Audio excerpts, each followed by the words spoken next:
Hi! Ako si Apple. Mahilig akong magbakasyon sa iba't ibang lugar. Nakarating na ako sa Boracay, sa Subic, at kahit sa Dakak. Sobrang dami ko ng masasayang memories dun sa mga lugar na yon na hindi ko kailanman makakalimutan. Pero itong itong ikukwento ko sa inyo, talagang mahirap iwaksi sa isipan. Hindi ko nga alam kung paano ko nagawang itago yung karanasan kong to. Kahit na alam kong dapat lang naman sana talagang ipaalam ko sa lahat. Para magsilbing aral na hindi lahat ng lugar na ating napupuntahan ay ligtas. So nag-check-in ako sa isang lugar sa Kahilonggoan nung isang taon. Nakatanggap ako ng malaking bonus mula sa na-close kong deal kaya naman sinulit ko yung bonus at nagpakasaya ako ng husto. Hindi ko naman inaasahan na imbis na kasiyahan ay lagim pala ang aking magiging karanasan na hindi ko makakalimutan. Bale, yung hotel na pinuntahan ko, malapit sa beach. Kakaiba siya kasi maraming nagagandahang mga tindahan ng souvenirs, pagkain at kung ano-ano pa. Masyadong perpekto sa kabila ng pagiging mura ng hotel. At napaka-accommodating pa ng mga staffs nila. Sa totoo lang, sobrang bait ng mga nag-welcome sa akin sa hotel. Marami silang binigay na libre, tsaka maraming nireretong mga bagay na pwedeng gawin habang nag-i-stay ako dun sa kanila. Bale, sa harapan kasi ng hotel, dagat. Tapos sa likod naman, yung view bundok. Pwede daw akong mag-zipline, mamingwit sa dagat, mag-scuba, at marami pang iba. Kaso lang, tinanggihan ko lahat ng yon. Kasi mas gusto kong magmukmok sa kwarto at sulitin yung pahinga ko nang ako lang mag-isa. Buong araw akong nanood ng palabas, kumain at humilata sa loob ng hotel room. Nang gumabi na, saka ko lang naisipang lumabas. Maraming tao sa restaurant. May nagkakasiyahan at nagkakantahan. Tuwang-tuwa ang lahat, maliban lang sa dalawang staff na napansin kong nag-aaway sa gilid ng madilim na cottage. Tingin ko pahingahan yun ng mga staff. Hindi ko alam kung ano ba yung pumasok sa isip ko at nilapitan ko sila. Pinakinggan ko kung ano yung pinag-uusapan nila kahit na alam kong wala naman talaga akong kinalaman doon. Nagulantang na lang ako nang biglang kinalmot ng babaeng staff yung kasamahan niyang mas matanda sa kanya. Gusto ko sana silang awatin kaso lang natakot ako ng husto nang mapansin kong tila nag-iiba ang itsura ng taong nangangalmot. Nagkaroon siya ng matutulis na kuko at mahabang dila. Kinilabutan ako sa nakitang tila ba malaking butiki ang babae. Nakailiksi ng kanyang kilos habang gumagapang at lumulundag palibot sa kaaway niyang empleyado ng hotel. Napasinghap ako, lalo na't kitang-kita ko kung paano ibalibag ng aswang ang kaaway niya at binutas ang dibdib nito. Bumulwak ang masaganang dugo, kasabay ang paghila niya ng mga lamang loob nito. Nanginginig na napaatras ako dahil sa takot. Hindi ko alam kung bakit ganito pala kakilakilabot makitang sumugod ang mga aswang. Unang pagkakataon kong makakita ng nilalang na ganoon sa tanang buhay ko. Dahil sa aking nasaksihan, hindi na ako nagkaroon ng pagkakataon na makakain at dali-daling nagkulong sa aking kwarto. Kinabukasan, dala ng matinding takot ay nag-check out ako sa hotel. Habang hinihila ko yung maleta ko palabas, nakita ko ang bangkay na nakahandusay kung saan ito sinugod ng aswang kagabi. Pinagkukumpulan ito ng mga tao. Ayon sa usap-usapan, sinugod daw ito ng aswang, pero pinaghahanap pa ang salarin. Otomatikong naglanding ang aking tingin sa babaeng nanlilisik ang mga mata na nakatingin sa akin. Hindi ko alam kung bakit kay bagsik ng babae, pero isa lang ang nasisiguro ko. Alam kong nagbabanta ang kanyang tingin na huwag kong ipagsasabi na nasaksihan ko ang krimen na ginawa ng aswang.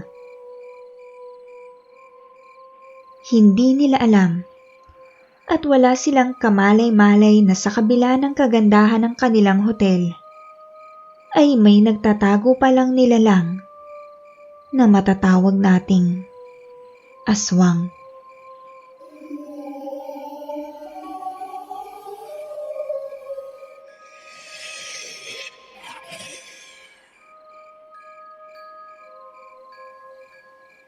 Nangyari to sa Subic mga 10 taon na yung nakalipas. Pumunta kami ng mga barkada ko sa beach. Pagtapos ng mahabang araw ng paglangoy at pagpapahinga, nag-check-in kami sa isang hotel para mag-overnight. 5 kami lahat noon na puro babae. Ang plano namin ay mag-inuman sa loob ng kwarto at paminsan-minsan lumalabas kami sa hallway para magyosi. Yung kwarto namin nasa dulo ng hallway, kaya't may mga bintana doon na nagbibigay ng tanawin sa labas. Bandang 1:30 ng madaling araw, habang kami ay nag-iinuman at nagkukwentuhan, biglang nagsalita yung isa sa mga barkada ko, si Agot. Sabi niya, nakita raw niya ang anino ng isang lalaki na dumaan sa kabilang dulo ng hallway. Sinabi lang niya yung kwento na yun na walang ganong imik. At sa una, akala namin baka pagod lang siya o masyadong nadadala lang dahil sa iniinom namin.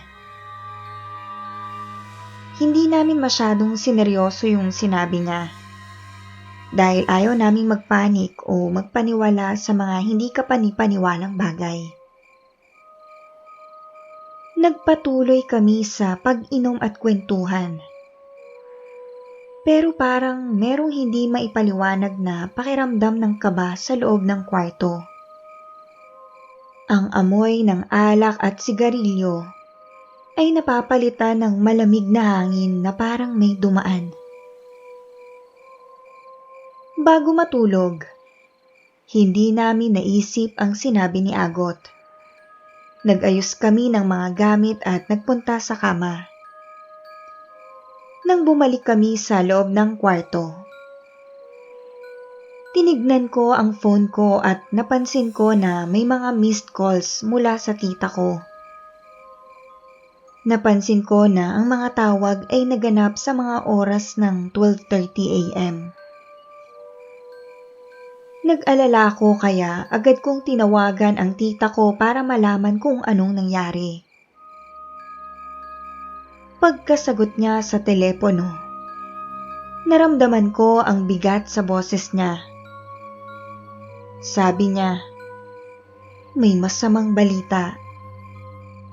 Ang kapatid ni Agot, na matagal nang hindi namin nakikita, ay pumanaw ng mga 12:30 a.m.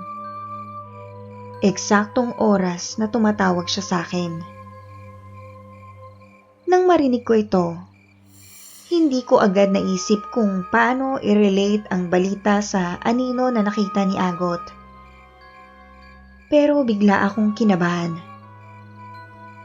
Parang may koneksyon sa pagitan ng mga pangyayari na hindi ko maipaliwanag. Naramdaman ko ang bigat sa puso ko at nag-alala para kay Agot. Hindi ko alam kung paano ipapaliwanag yung nangyari o kung paano sasabihin kay Agot yung balita. Kinabukasan, nagising kami sa isang umagang puno ng lungkot. Sinabi ko kay Agot ang tungkol sa tawag ng tita ko. At kahit na siya ay nagulat, agad niyang naisip na baka ang anino na nakita niya ay isang uri ng babala o koneksyon sa kanyang kapatid na pumanaw. Pagkatapos noon ay nagpunta kami sa kanyang pamilya at nagbigay ng suporta.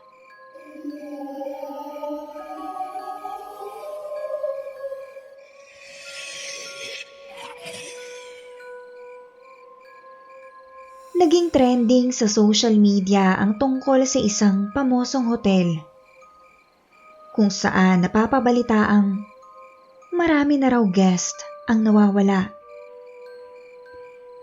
Bilang isang reporter, karapatan kong maghanap ng kasagutan. Mabuti man o hindi, para lang mabigyang linaw ang nangyayaring issue na nagsilbing katatakutan sa mga bakasyonista.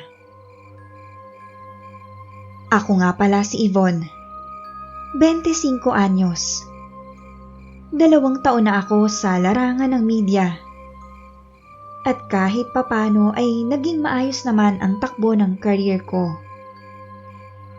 Gusto kong ma-promote, kaya kahit papano ay gumagawa ko ng paraan para makahanap ng medyo catchy na topic na alam kong tatangkilikin ng maraming tao at ng kapwa ko mamamahayag. Nakarating nga ako sa isang hotel sa parteng Siquijor. Hindi ko na po babanggitin ang tunay na pangalan ng hotel o kahit ng mismong lugar para makaiwas na po sa pagkasira nito na magpahanggang ngayon ay nag-o-operate pa rin. May 2018 nang mag-check-in ako sa nasabing hotel. Makulimlim ng araw na yon pero wala namang ulan. Para bang sadyang hindi lang ginanahan si Aring Araw na magpakita ng mga oras na iyon. Natatandaan ko, sinamahan pa ako ng isang bellboy noon sa magiging room ko. Ang pangalan niya ay Dindo. Sabi ni Dindo, alam ko na daw ba yung issue ng hotel nila? Umiling ako bilang sagot. Pansin ko napahinga ng maluwag ang lalaki. Pero alam kong balisa siya. Para naman wag siyang mag-alala, nginitian ko siya at sinabing para naman kakong ayaw niyang may mag-check-in na guest sa hotel nila.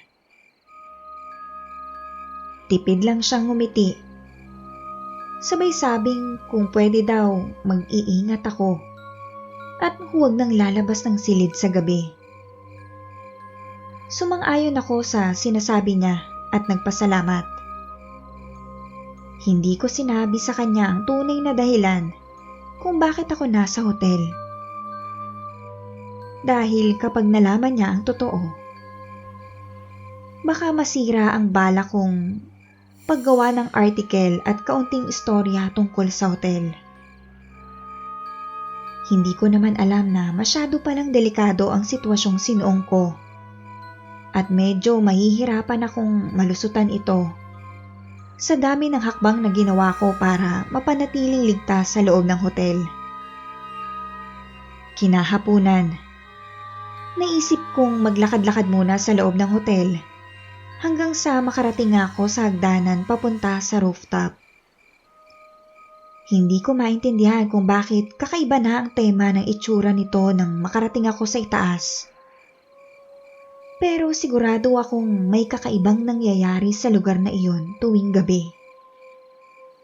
Malayong malayo sa kulay ng hotel ang nasa rooftop.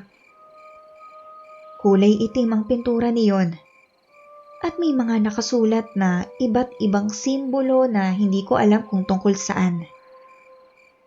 Gayunpaman, kinuhanan ko ang mga ito ng litrato. Nang makasampa ako sa itaas, nakita ko ang isang malaking tangke ng tubig, parihabang mesa, at malaking altar. Alam kong altar ito dahil may mga rebultong hindi ko alam kung anong klaseng santo at santa. Kinuhanan ko din ito ng mga litrato at dali-daling bumaba sa hagdan. Nagkagulatan pa nga kami ni Dindo. At ang sabi niya, ano raw ang ginagawa ko sa itaas? Magalang kong sinabi sa kanya na hindi pa naman ako nakakaakyat talaga. Dahil sa kalagitnaan kako ng pag-akyat ay nagbago yung isip ko. Na napagtanto kong nagugutom pala ako. Nabuti na lang ay pinaniwalaan ni Dindo. 10:00 ng gabi nang magising ako. Maingay sa labas na tila ba may naglalakad na mga tao. Hindi ko alam kung bakit maaga akong napatulog kanina. Basta naisip ko lang kailangan kong bumangon at may makikita ako ngayong gabi. Walang ingay na binuksan ko ang pinto. Napamulagat ako nang may makitang mga taong naglalakad papunta sa direksyon ng rooftop. Kinabahan ako. Alam kong may gagawin na namang kakaiba ang mga tao. Kanina kasi palihim ko nang naipasa sa aking kasamahan ang mga simbolong nakuhanan ko ng litrato. Ayon sa impormasyong nakalap niya, ito ay simbolo ng pangungulam. Gumagamit sila ng mga inosenteng tao para makapag-alay ng dugo at lamang loob sa kanilang sinasambang Diyos para maging maalam pa sa kanilang pangungulam. Ang ilan sa mga nawawalang guest ng hotel ay inialay sa kanila inihulog sa malaking tangke ng tubig para mainom nilang lahat ang naaagnas na bangkay na nagsisilbing blessing di umano sa kanilang lahat. Nanginginig na nagpatawag ako ng pulis. Sa kalagitnaan ng kanilang pag-aalay, nailigtas ang ilan sa mga nakagapos nilang guest at hinuli ang lahat ng staff ng hotel. Hindi ko maiwasang malungkot lalo na't pati si Dindo ay kasali sa mga hinuli. Gustuhin ko man siyang ipagtanggol ay wala akong magawa sapagkat malinaw na pumatay sila ng tao para sa mga walang katuturang bagay. Mula noon, ipinasara ang nasabing hotel. Pero nitong 2020 lang, ay napabalitang binuksan na naman ito. Sana lang wala nang mawalang inosenteng guest na balak mag-check-in sa kanila.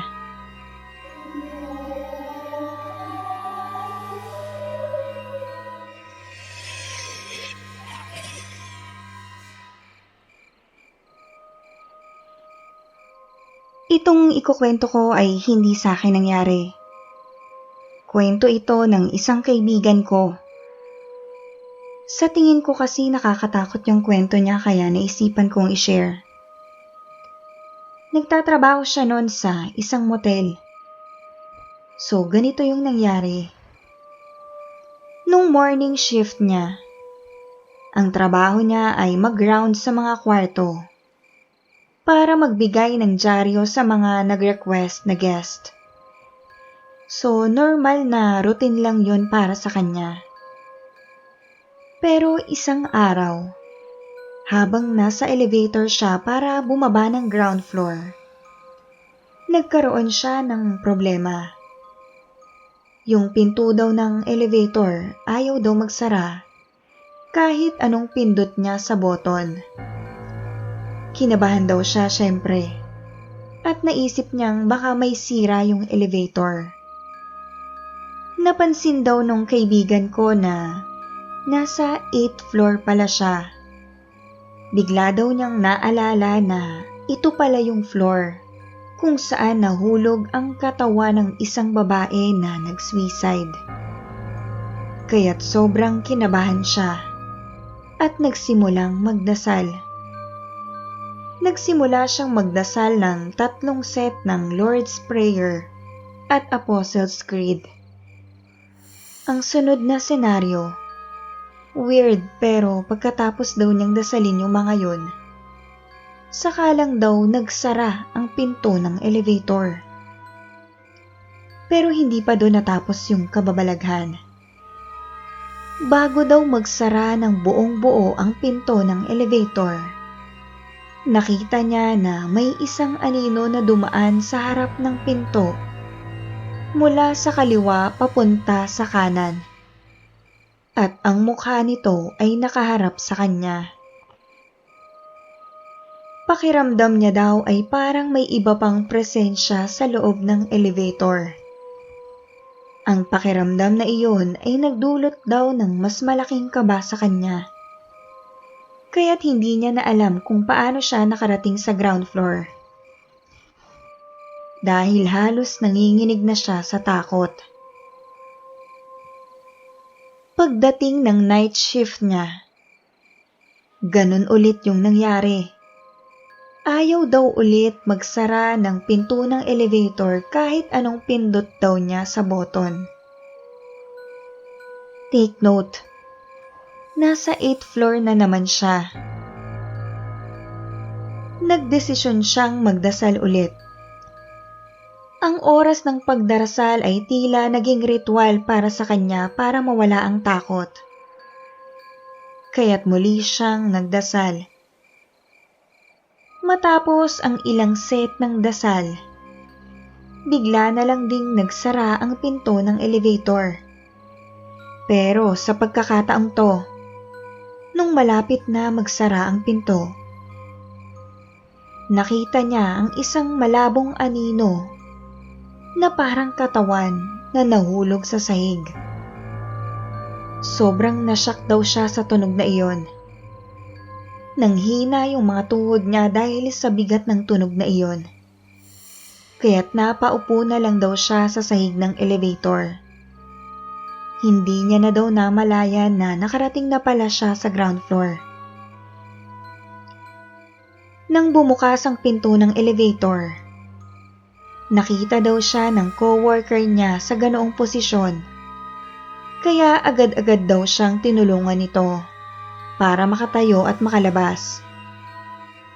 Sabi niya, dahil sa matinding takot at pagkabigla, tila nawalan daw siya ng lakas para tumayo mula sa pagkakaupo niya sa sahig ng elevator.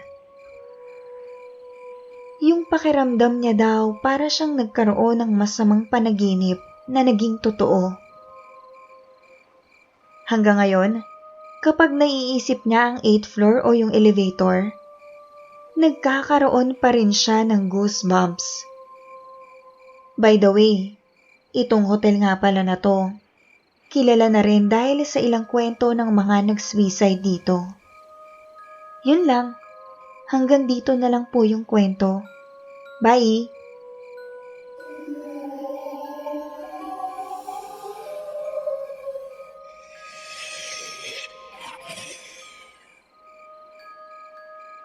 Magandang araw po sa lahat ng tagapakinig. Ang pangalan ko po ay Jeric. Nangyari ito mga ilang taon na ang nakalipas nung college days ko. Sa isang motel sa Santa Mesa.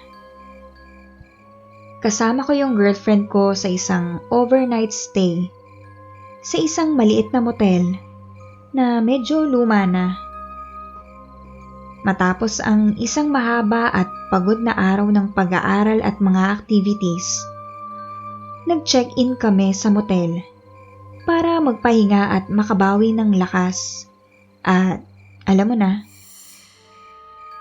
yung kwarto namin ay hindi ganong maganda.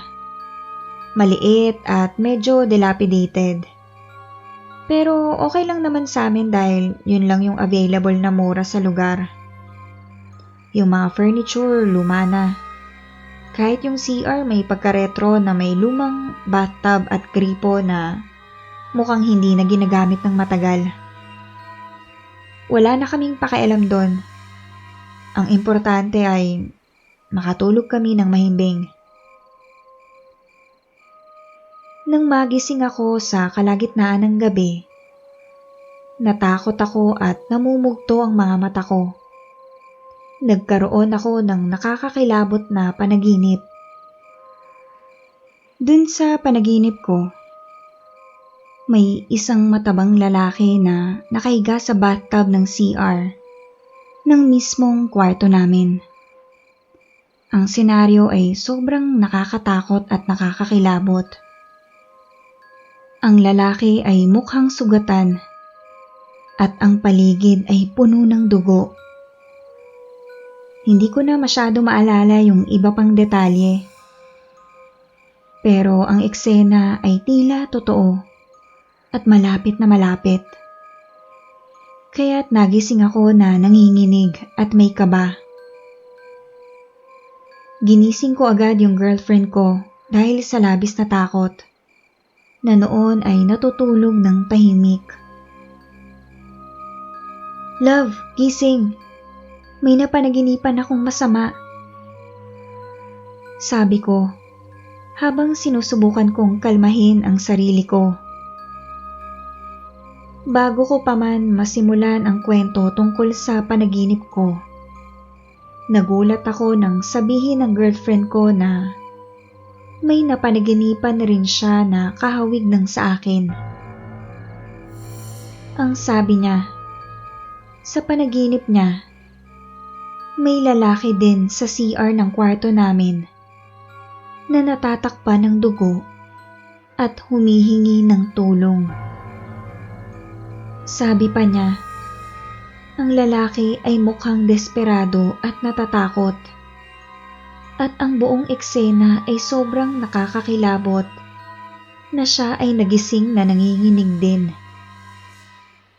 Hindi ko alam kung ano ang mas nakakagulat. Ang pagkakatulad ba ng mga panaginip namin o ang pagkakaroon ng parehong takot na naranasan namin sa magkaibang paraan. Ang mga detalye ng panaginip namin ay magkasunod na tumutukoy sa parehong lugar at parehong tema. Para sa amin, ito ay tila isang hindi maipaliwanag na phenomenon na nagpalakas sa aming takot. Pagkatapos ng gabing yon, hindi na kami mapakali. Nahirapan kaming matulog at laging nag-iisip kung ano ang maaaring mangyari pa sa susunod. Yung kwarto namin tila nagkaroon ng kakaibang aura na nagdudulot ng takot sa amin sa bawat sulok. Minsan, kapag naaalala ko ang gabing yon, naiisip ko na baka may koneksyon ang mga panaginip namin sa mga nangyari sa motel. Baka may mga lumang kwento o pangyayari sa lugar na iyon na hindi namin alam. Baka may mga nangyaring hindi maganda doon na nag-iwan ng masamang enerhiya na nagdudulot ng ganitong mga kakaibang karanasan.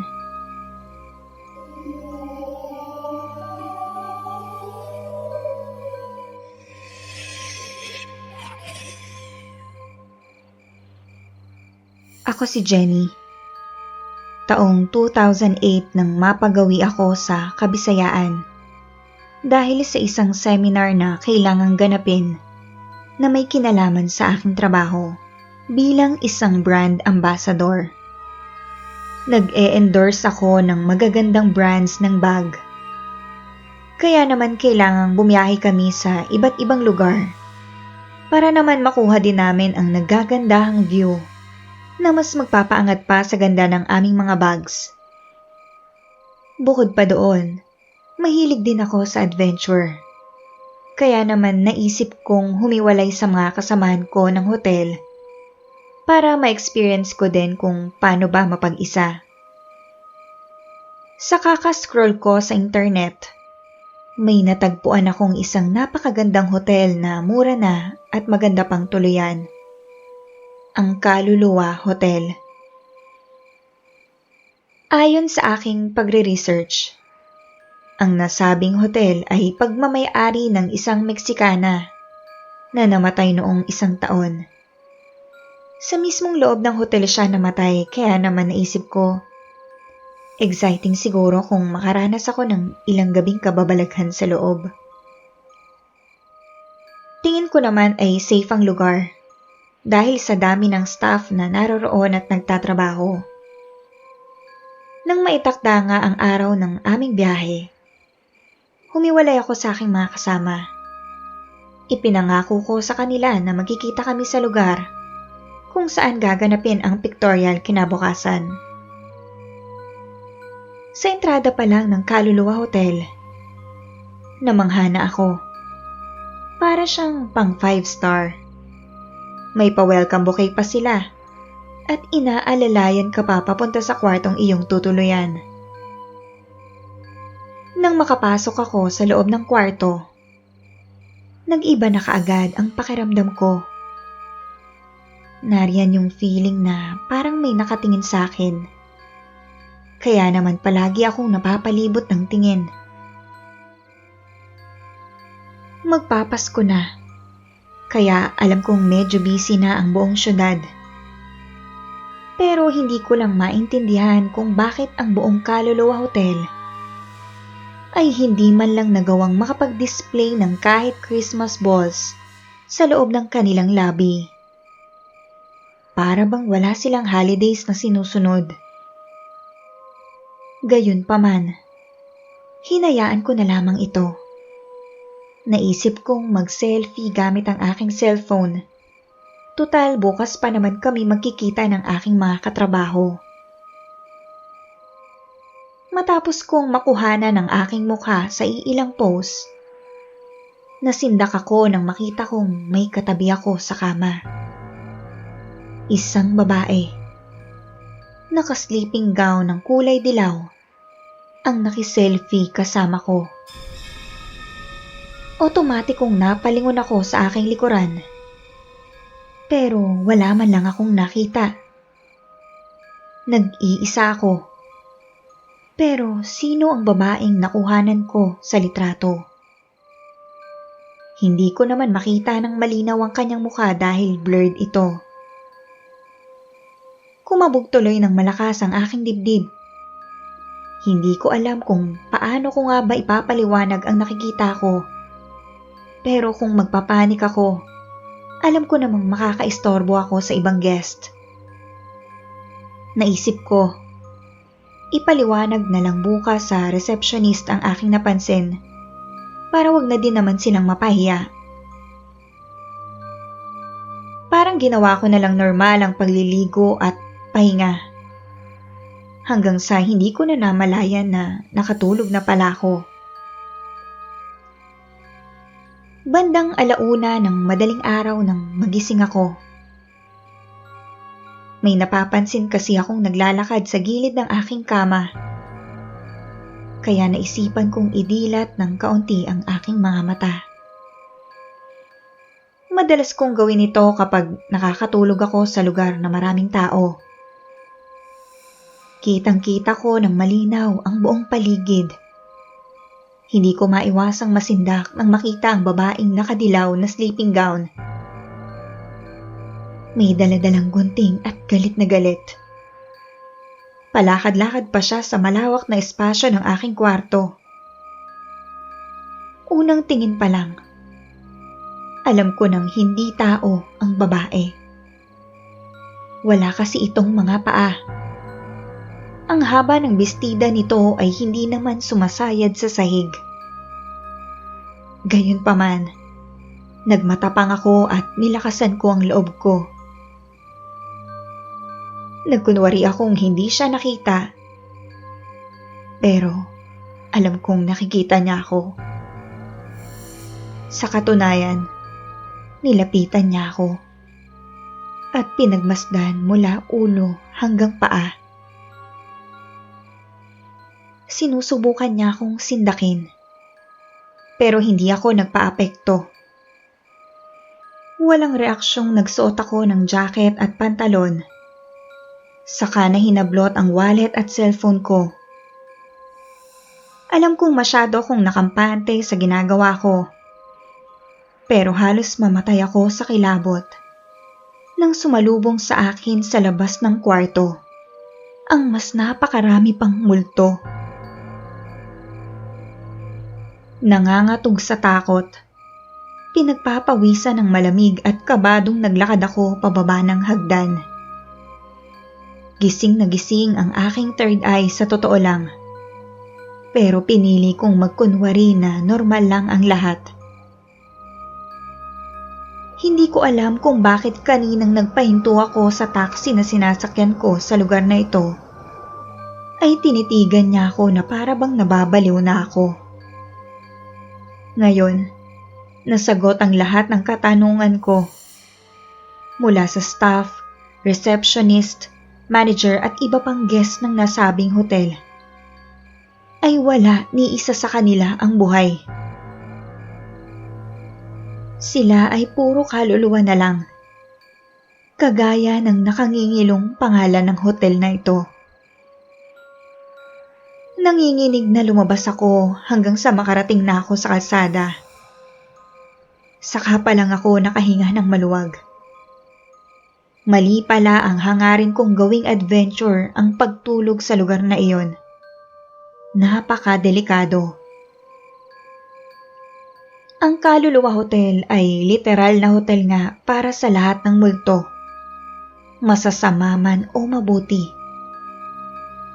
Ang sa akin lang, nagsilbing aral ito sa akin na huwag nang papasok sa mga lugar na hindi ko kabisado. Lalo na't malalaman kong ako lang pala ang nag-iisang tumuloy doon ng araw na yon.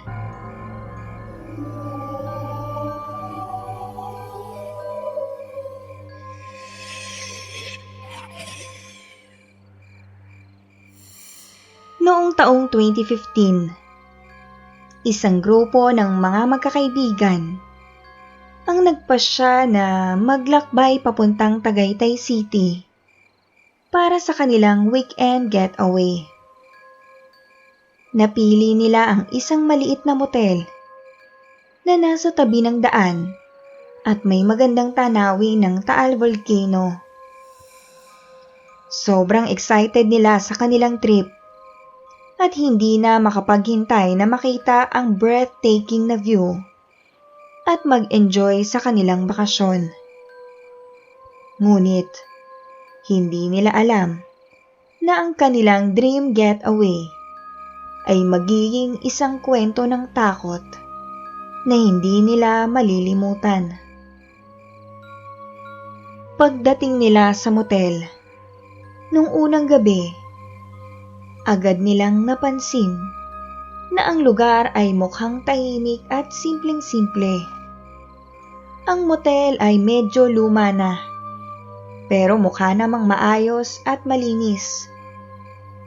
Nang makuha nila ang kanilang susi, umakyat sila sa kanilang kwarto na nasa ikalawang palapag. Ang kwarto ay maliit pero komportable naman. At may isang malaking bintana na nagbibigay ng magandang tanawin ng bulkan. Ngunit, sa kanilang unang gabi, nagsimulang magbago ang lahat. Bandang hating gabi, nagising itong si Marco, isa sa mga miyembro ng grupo, dahil sa mga tunog ng mga nag-uusap na boses. Yung tunog parang mula daw sa malayo, pero mukha rin naman daw na nagmumula sa kanilang kwarto. Nagising yung iba pang mga kaibigan ni Marco nang magsimulang kumilos ang mga gamit sa paligid ng kwarto. Nakita nilang ang kanilang mga personal na gamit, na una ay mga nakaayos, ay nagkalat ngayon sa sahig. Nang subukan ni Marco na tawagan ang receptionist para humingi ng tulong, Walang signal. Nagtangkang lumabas ng kwarto si Marco upang tignan ang paligid. Pero nakaramdam siya ng isang malamig na hangin na tila sumasalubong sa kanya. Nang ibaling niya ang kanyang tingin sa kanto ng kwarto, may nakita siyang mga anino na naglalakad sa paligid. Ang mga anino ay parang may sariling buhay at tila nagpaparamdam ng isang malalim na misteryo. Kinabukasan, nang magising sila mula sa isang magulong gabi, nagdesisyon ng grupo na tanungin ang mga tauhan ng motel kung ano ang nangyari. Lumapit sila sa receptionist at nagtanong tungkol sa mga kakaibang karanasan nila sa gabi. Sa tono ng receptionist, tila may kaalaman siya sa kanilang mga tanong. Sabi ng receptionist, ang kwarto na kanilang tinutuluyan ay dati nang tinawag na nawawalang kwarto. Ito ay ipinagbabawal gamitin dahil sa isang insidente noong dekada 80. Ayon sa kwento, isang pamilya na nag-check-in sa motel noong dekada 80 ay natagpuang patay sa loob ng kwarto na iyon. Ang mga detalye tungkol sa pagkamatay ng pamilya ay nananatiling misteryo. Wala ni isa sa kanila ang naisipan na magtanong kung bakit nangyari ito o kung anong sanhi ng kanilang pagkamatay. Sabi pa ng receptionist, may mga residente sa bayan na naniniwala na ang kaluluwa ng pamilya ay patuloy na nagmamasid at naghihintay sa mga dumadalaw sa kwarto na iyon.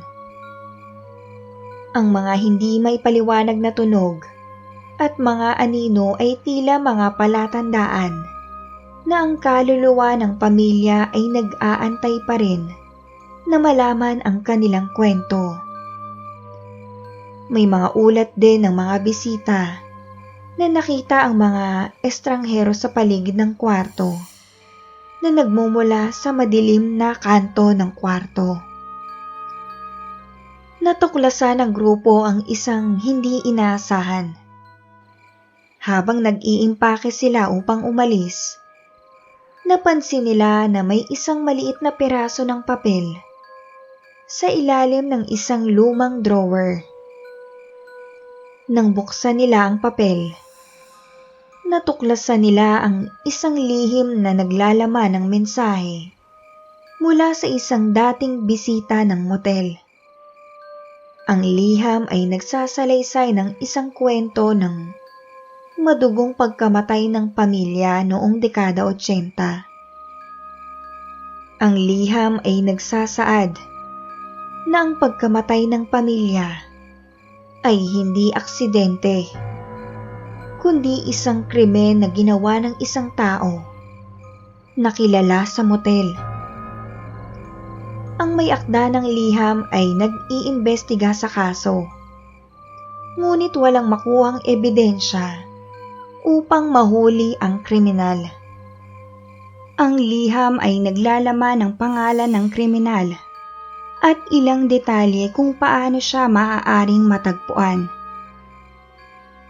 Nang ibigay nila ang liham sa receptionist, nagulat sila na ang pangalan ng kriminal ay pareho sa pangalan ng kasalukuyang may-ari ng motel. Ang grupo ay nagdesisyon na umalis agad sa motel. Binalak nilang sabihin sa otoridad ang natuklasan, pero magpahanggang ngayon ay hindi pa nila ito nasisiwalat dahil sa takot na baka madamay pa sila.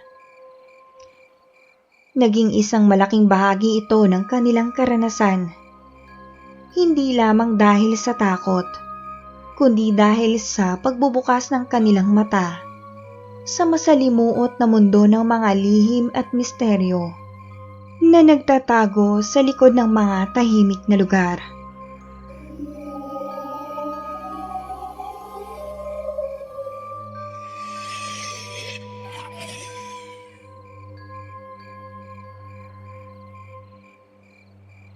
Ako po si Mark. At gusto ko pong ibahagi ang isang nakakatakot na karanasan ko noong taong 2015. Nung panahon po na yon, HRM student ako sa Lucena City at may activity kami noon sa Pampanga. Ang call time namin para sa departure ay 5 a.m. para maiwasan yung traffic. Tapos mga bandang 1 p.m. po kami nakarating sa hotel. Yung biyahe namin okay lang. Masaya tsaka excited kami lahat.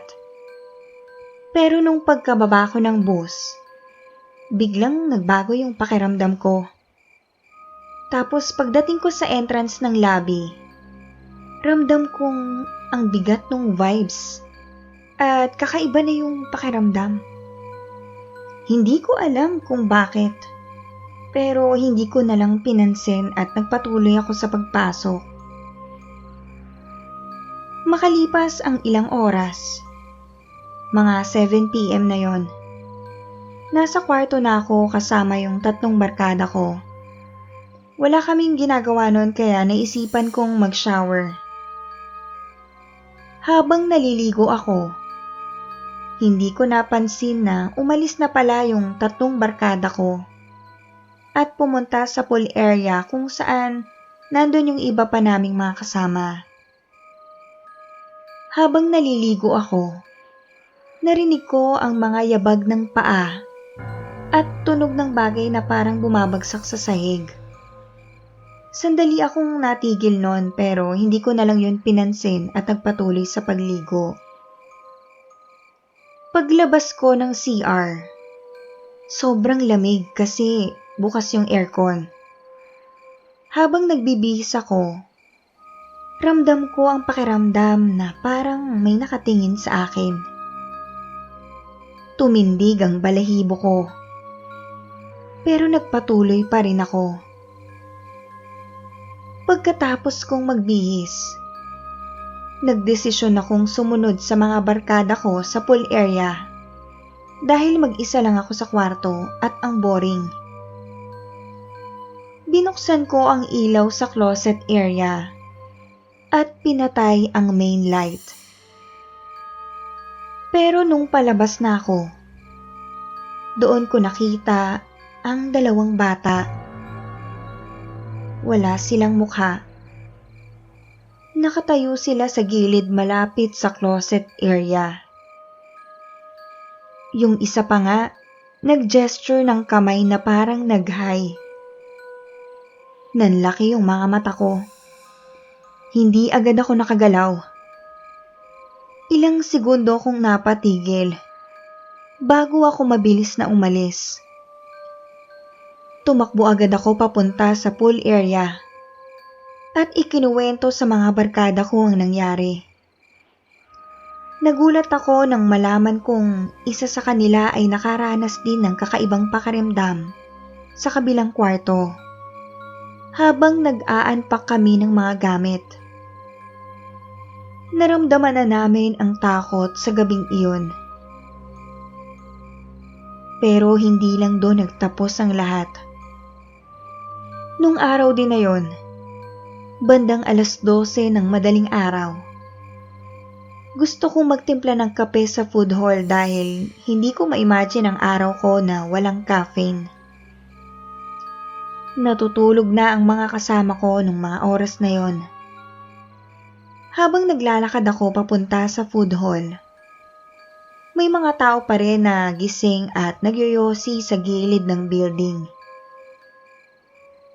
Pagdating ko sa hall, naramdaman ko ang malamig na hangin mula sa loob. Habang nagtitimpla ako ng kape, muli akong nakaramdam ng malamig na hangin na parang may humahaplos sa batok ko.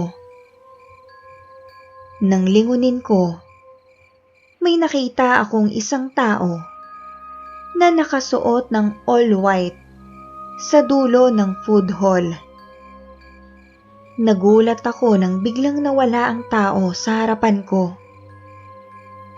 Nabitawan ko pa nga yung baso ng kape sa sobrang takot. at nabasag pa ito sa paanan ko. Nagpanik ako at dali-daling umalis sa food hall. Hindi ko na binalikan ang basag na baso.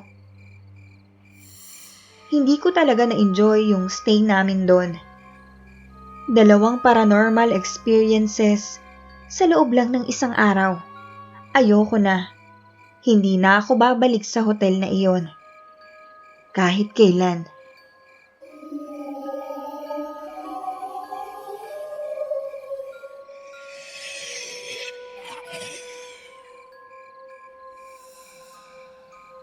Isang kwento mula sa isang tahimik na bayan sa Pampanga ang nagbigay sa marami ng panggigilalas at takot. Noong taong 2018, isang grupo ng mga magkakaibigan ang nag-check-in sa isang motel na kilala sa lugar na iyon. Ayon sa kasaysayan ng bayan, isang aswang ang dating naninirahan sa motel na iyon noong dekada 60. Siya ay isang mangkukulam na may-ari ng motel at ang lugar ay naging sentro ng mga kakaibang pangyayari dulot ng kanyang mga gawaing okulto. Ayon sa mga kwento, may mga bisitang nawawala sa motel na hindi na muling natagpuan. Nang dumating ang grupo ng mga magkakaibigan sa motel, nagsimula silang makaranas ng mga hindi maipaliwanag na pangyayari. Sa gabi, naririnig nila ang mga hindi pangkaraniwang tunog, mga halakhak at mga boses mula sa kanilang kwarto. Nang magpasya silang silipin, natagpuan nila ang isang lumang libro na nakatago sa ilalim ng kanilang kama. Ang libro ay puno ng mga itim na ritual at mga salitang tila hindi nila maunawaan. Matapos nilang matuklasan ang libro, nagtanong sila sa tauhan ng motel tungkol dito. Ang tauhan na kanilang napagtanungan, na tila nag-aalangan, ay nagbigay ng babala na mas mabuting umalis na sila at huwag nang ipagpatuloy ang kanilang paglagi sa lugar. Agad nilang pinili na umalis at hindi na muling bumalik sa motel. Ang karanasang iyon ay nag-iwan sa kanila ng takot na hindi nila kailanman malilimutan.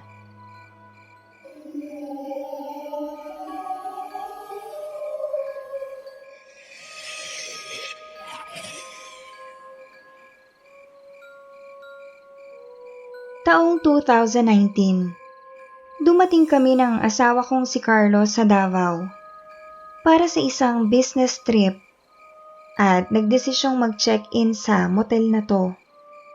Sa unang tingin, mukhang normal naman yung lugar. Luma pero maayos tsaka malinis naman. Nung unang gabi namin, nagising kami mula sa malalim na pagkakatulog dahil sa isang malakas na buntong hininga na tila nagmumula sa loob ng kwarto namin. Yung tunog, sobrang malakas na parang isang mabigat na pasanin na bumabalot sa amin. Nung magdesisyon kaming tignan yung pinagmumulan ng tunog, natagpuan namin ang aming mga sarili sa isang kakaibang sitwasyon. Ang hangin sa kwarto ay tila umiikot at may mga hikbi at pagbubuntong hininga ang parang nagmumula sa mga dingding.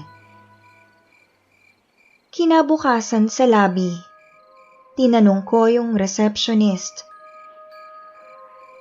"May nangyari ba sa kwarto namin? Kasi parang may naririnig kaming hikbi tsaka buntong hininga." Ayon kay Melinda, noong dekada 90, isang misteryosong pagkamatay ng isang babae daw ang naganap sa motel. Ang babae na walang pangalan sa kwento ay umano'y ni-rape at pinatay.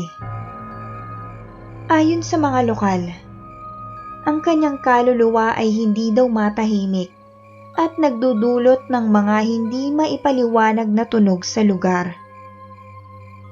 Nagpasya yung asawa ko na umalis kami agad. Ngunit habang kami ay nasa lobby, biglang may babaeng dumating. Napag-alaman naming Jane ang pangalan nito. Isa siyang journalist na may interest sa mga paranormal activities. Dahil sa kanya, napag-alaman rin namin na hindi pala isang babae lang ang nasaktan dun sa motel. May iba pang mga biktima na naging bahagi ng tila paulit-ulit na karahasan. Isa sa kanila, nakilala niya nung siya'y nag-imbestiga. Sorry sa pagiging marites namin sa part na to ha. Pero sobrang na-curious rin talaga ako sa kababalaghan na nangyari kasi eh. Habang nakikipag-usap kami kay Jane, tumunog yung telepono sa lobby. Tapos sinagot yun ng receptionist. Nung matapos yung tawag, nagmamadaling umalis si Melinda sa lobby. Nagtaka kami kung anong nangyayari. May something off na nangyayari. So dahil sa pagiging marites ko nga, nagdesisyon kaming samahan si Jane at sundan si Melinda. Dun sa likurang bahagi ng motel, nakita namin si Melinda na nakikipag-usap sa isang lalaki. Nung lapitan namin, nagulat si Jane nung makita niya yung lalaki. Na napag-alaman naming dati palang investigador dun sa kaso ng mga pagpatay dyan sa motel. So lumabas yung katotohanan. Yung lalaki pala na yon, na itago na lang natin sa pangalang Jonathan. Isa pala siyang undercover agent na nakatanggap ng utos na i-cover up yung mga krimen sa motel para protektahan ang mataas na opisyal na konektado sa negosyo ng motel. Si Melinda. Kaya pala feeling ko may something fishy sa kanya. Tingin ko hindi lang siya basta receptionist. Isa rin siyang tagapangalaga ng lihim na kasaysayan ng motel at tumutulong dito kay Jonathan na itago ang mga detalye ng mga krimen. Hindi pala espiritu ng isang babae lang yung nagpaparamdam sa amin, kundi ang mga tunog ay nagkukwento ng mas marami pang naitagong mga kwento ng sakit at pait na dulot ng mga tao sa paligid ng motel na iyon. O diba, inuna ko pang magmarites kaysa isipin yung buhay namin na baka malagay sa alanganin sa pagiging tsismosa ko. So after nun, pinilit na nga ako nung asawa ko na umalis. Kaya hanggang doon na lang yung napag-alaman nitong marites yung letter sender. So paano hanggang dito na lang yung kwento? Hanggang sa susunod na lang ulit na maimamarites ko sa inyo. Bye!